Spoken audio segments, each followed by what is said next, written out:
आज जब बच्चे स्कूल पहुँचे तो उन्होंने देखा कि स्कूल में कई टेंट लगे हुए हैं। साथ ही साथ टीचर भी स्कूल में आ रही थी। टीचर, आज स्कूल में टेंट क्यों लगे हैं? कौन आने वाला है? आज हमारे स्कूल में डॉक्टर टीचर आने वाली है सोहन। क्या डॉक्टर टीचर हमें इंजेक्शन लगाएंगी? नहीं नहीं सोहन, डॉक्टर टीचर तो हम सबकी सामान्य जांच के लिए आ रही हैं। सामान्य जांच? वह क्या होता है? सामान्य जांच में यह पता चलता है कि शरीर में सभी पोषक तत्व संतुलित मात्रा में हैं या नहीं। पिछली कक्षा में हम सब ने प्रोटीन, कार्बोहाइड्रेट और वसा यानी फैट के बारे में पढ़ा। शरीर में कुछ पोषक तत्व और होते हैं, जैसे विटामिन और मिनरल, जिन्हें हम खनिज लवण भी कहते हैं, जिनके बारे में आज डॉक्टर टीचर से जानेंगे और यह भी जानेंगे कि इनकी कमी से तुम्हारे शरीर को क्या नुकसान पहुंच सकता है। आज पहले पीरियड के बाद हम सबसे डॉक्टर टीचर मिलने आएंगी। सभी बच्चे उत्सुकता से अपनी अपनी कक्षा में गए। Good morning. आप सब कैसे हैं? अच्छे हैं। तो आज हम आप सबकी सामान्य जांच करेंगे। आप सभी लाइन बनाकर अपनी जांच करवाएंगे। पहले आप अपनी लंबाई और वजन चेक करवाएंगे। फिर डॉक्टर भैया आपके दांत और आंखें चेक करेंगे। आखिरी में मैं आप सभी की एक सामान्य जांच करूंगी। सभी बच्चे एक पंक्ति में खड़े हो गए और एक एक करके काउंटर पर अपनी अपनी जांच के लिए जाने लगे। जैसे ही सभी की जांच खत्म हुई, डॉक्टर टीचर ने सभी को एक गोले में बैठने को कहा। बच्चों, क्या आप सबको पता है कि हमें अपना शरीर कैसे स्वस्थ रखना चाहिए? हाँ डॉक्टर टीचर, हमें अपने शरीर को साफ रखना चाहिए और संतुलित आहार खाना चाहिए। बिल्कुल सही कहा। तो कौन बताएगा कि संतुलित भोजन क्या होता है? डॉक्टर टीचर, संतुलित भोजन मतलब हमारे भोजन में हर प्रकार के पोषक तत्व होने चाहिए, जैसे प्रोटीन, वसा एवं कार्बोहाइड्रेट्स। बिल्कुल सही कहा सोहन। और इनके साथ साथ हमारे भोजन में कुछ और तत्व जैसे विटामिन और मिनरल का होना भी बहुत जरूरी है। डॉक्टर टीचर, विटामिन और मिनरल क्या होते हैं? विटामिन और मिनरल भोजन में पाए जाने वाले कुछ ऐसे तत्व हैं जो हमारे शरीर की कई बीमारियों से रक्षा करते हैं। इनसे युक्त भोजन का सेवन न करने पर हमें कई रोग हो सकते हैं। ऐसे रोग जो विटामिन या मिनरल की कमी से होते हैं, उन्हें अभावजन्य रोग बोलते हैं। चलो, क्या आप सब मेरे साथ एक खेल खेलने को तैयार हो? खेल? वाह, बड़ा मजा आएगा।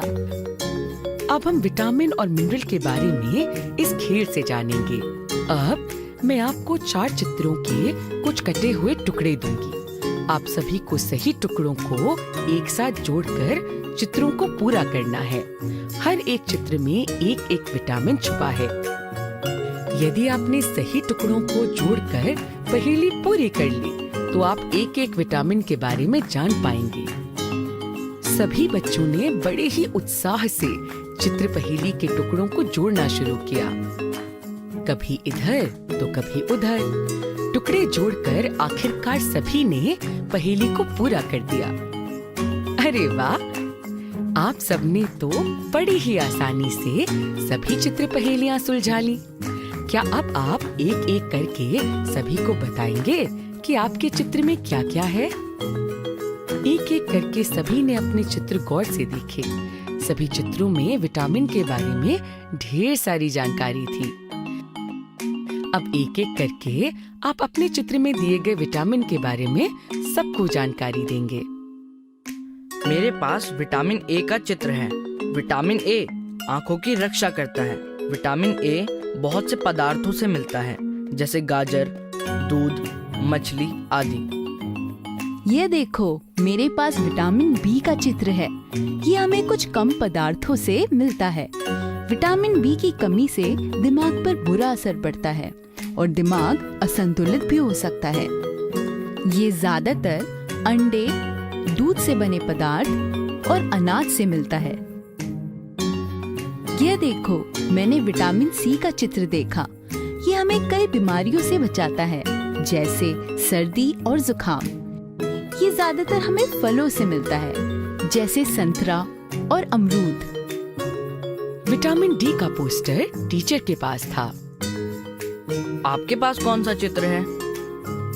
विटामिन डी यह हमारी हड्डियों एवं दांतों को मजबूत बनाने में मदद करता है। यह हमें सूरज की धूप, दूध एवं दूध से बने पदार्थों में मिलता है। अगर मौसम अच्छा हो तो हमें कम से कम आधा घंटा रोज सूरज की धूप में बिताना चाहिए। बच्चों, तो आज हमने डॉक्टर दीदी से क्या-क्या सीखा? टीचर, हमने यह सीखा कि हमारे शरीर की वृद्धि एवं बीमारियों से रक्षा के लिए हमारे भोजन में पोषक तत्वों का होना बहुत जरूरी है। और हमने यह भी सीखा कि यदि ये सब तत्व हमारे भोजन में ना हो तो हमें इनकी कमी के कारण बीमारियां भी हो सकती हैं, जैसे विटामिन ए की कमी से आँखों का कमजोर होना, विटामिन बी की कमी से दिमाग पर असर पड़ता है और वह असंतुलित भी हो सकता है। विटामिन सी रोगों से हमारी रक्षा करती है और विटामिन डी हड्डियों की सुरक्षा के लिए बहुत जरूरी है। बहुत अच्छे बच्चों, और ऐसी बीमारियां जो किसी पोषक तत्व की कमी से हों, उन्हें अभावजन्य रोग कहते हैं। यह जानकारी तो बहुत ही जरूरी है। मैं घर जाकर सभी को बताऊंगी। इतने में आधी छुट्टी की घंटी बज जाती है और सभी पोषण युक्त खाना खाने के लिए चले जाते हैं।